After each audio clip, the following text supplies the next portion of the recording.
Please provide your thoughts on the state's responsibility with regard to border protection. Mr. Torres, I guess you go first. Government's number one job, ladies and gentlemen, number one job is to protect you, isn't it? Yep. Isn't it? What do we have police force or firemen? When the stuff hits the fan, we want somebody there that protects us. Well, the federal government, as long as Mr. Obama is president, it seems he doesn't like Texas. He's not helping us very much. Now, Homeland Security Secretary is saying we don't have a criminal issue problem along the border. What do y'all say about that? Yeah, we do. But they're not being honest with us. They're covering things up to make themselves look good. Texas, because they refuse to do their job, Texas has to step up. Last year we put a little over $150 million extra into the budget. We got to do it again. We got to do whatever it takes, because at the end of the day, my friends, I don't care how many shopping centers we have. I don't care how big the house that we live in is. I don't care how many jewels and fine clothes we have, how many vacations we take, or how great our education system is. Because if we're not safe, all of that means nothing. If those thugs come across the border and blow us up, it's a priority one is government, and I'll be there for you come session. Thank you, sir. Senator? You know, he does the talk, but doesn't do the walk. He voted against funding border security. Just look at the record. Let me tell you, I know that the federal government's not doing its fair share of appropriating money for border security. So we in Texas are proactive. Every session, we appropriate about $150 million to DPS and to help update the communications equipment, to buy helicopters, to have gunships. When I'm on the Senate floor, I always debate and say and tell Texans that we face a greater danger to the security of our country from what's going on in Mexico than what's happening in Afghanistan or Iraq. And I have done the talk and I've done the walk. I am the one who puts the budget together for the border. And I'm the one who decides, along with my Senate colleagues, and yet when we had that money in hand, we passed it with my vote, and he voted against our security and our public safety. Thank you. Thank you, sir. Next question. The highway fund has been tapped into for projects outside of highways and roads, such as recreational trails, bikes, and foot trails. Should the federal fuel tax be used to fund these type of programs, Senator? I think that the federal fuel tax ought to be used solely for construction highways. Our highways continue to get congested. Here in Texas, we increased our population by 5 million people in the last 10 years. We have to find a steady stream of revenue to fund our transportation. Transportation is the lifeblood of our economy, so that my position on that is that any money that's collected for gasoline taxes ought to be used for the purpose it's collected, and that is to expand our transportation system to provide a better economy and create more jobs. Thank you, sir. Mr. Torres? One thing I learned in Austin is that we do a great job of covering up the facts. You can't understand the budget, and I'm an accountant. It's not transparent. It's difficult to get information from the LBB the way you need it. This issue of highway funding has been plaguing Texas since then Representative and now Senator made the decision to continue to take funds from Fund 6, which was dedicated for DOT, Texas Department of Transportation, and move them over to the other parts of the General Revenue Fund to be spent as they wish. I don't know about you and me, about government, but like you and me, we live on a budget. We set things aside and we don't spend what we don't have. That's smart planning. Like he voted for that back when he was a representative, and nothing has changed. Now guess what? We have to come up with a new law to force government itself, force ourselves to quit taking money that's not designed for general revenue. That's crazy, but that's what we have to do. So I agree, it should be used for highways and nothing else. And if we don't have any more money, either A, go back to you and say, would you mind paying more taxes, and let you make that decision, or B, right, cut somewhere else. But at the end of the day, you're going to hold us responsible, aren't you, for everything we do. And I think that is the biggest part of it. When you get tired of what's going on in Austin, and you said, I've had it, that's when things will start changing. And I'm asking you to join me, to tell Austin we're tired, and let's get our financial house straightened out. Thank you. Okay, last question. Do you support Governor Rick Perry's belief that it is plausible to cut the tuition costs and make a bachelor's degree cost no more than $10,000, including books? And you go first, Mr. Torres.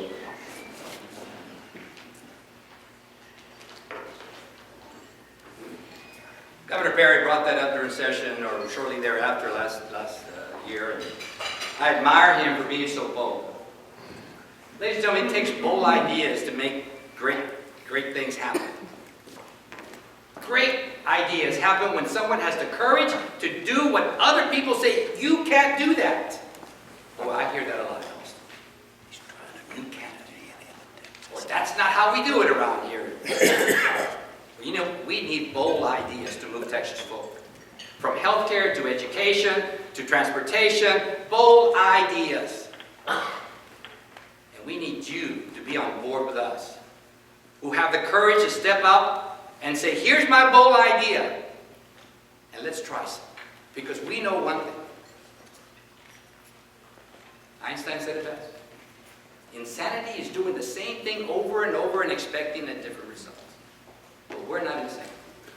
Americans are the best there is in the world at creativity, ingenuity, and ability to make things happen. But when you don't know the truth, when you don't have all the facts, then you can't possibly make the best choice.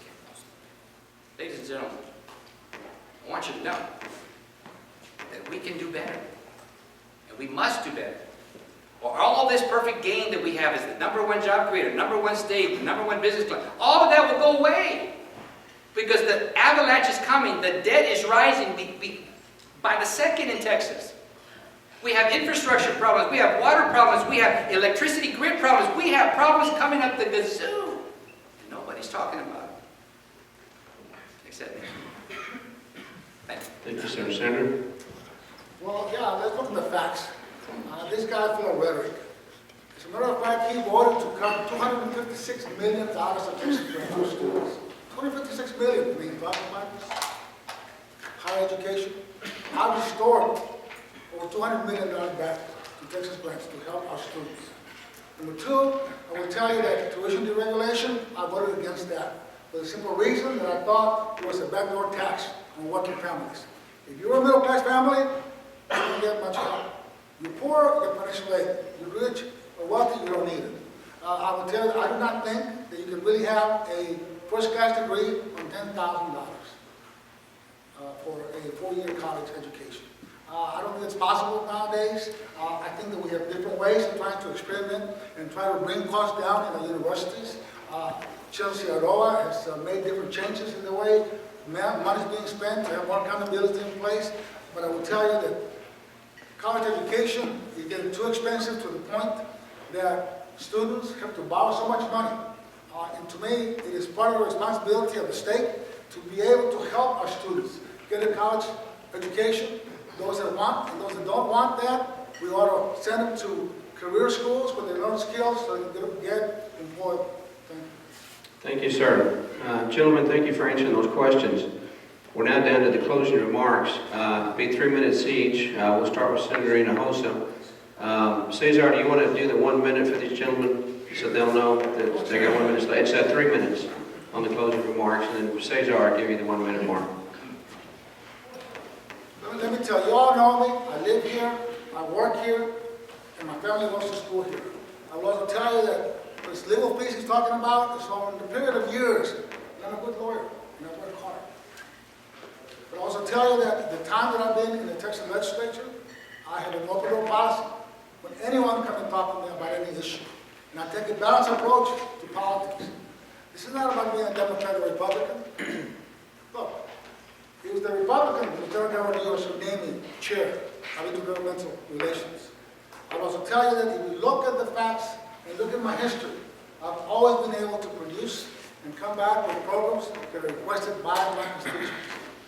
And I have been able to also deal with Corpus Christi. In Corpus Christi, working with TxDOT, have brought in over $1 billion over a 10-year period for construction of highways. I will tell you that I have been effective. I've been a very strong voice for you in Austin, and I will continue to do so. And I will also point out that my opponent, look at his record, he's a freshman. And for him to miss 110 votes because he's meeting with the constituent office, then who is voting him? The reality is that he had his desk mate from El Paso, who doesn't even represent his district in Corpus Christi, voted him over 100 times. That is not representation. And I'm asking you to return me back to Austin because I will continue working for you. I've been very effective, very open, and I will tell you that for me, this is home, this is where I work, and I will never do anything to hurt this area. Thank you. Thank you, sir. Didn't even do the 1 minute mark, so that was great. Mr. Torres, you want to wrap it up? Thank you, sir. Thank you, ladies and gentlemen, for being here today.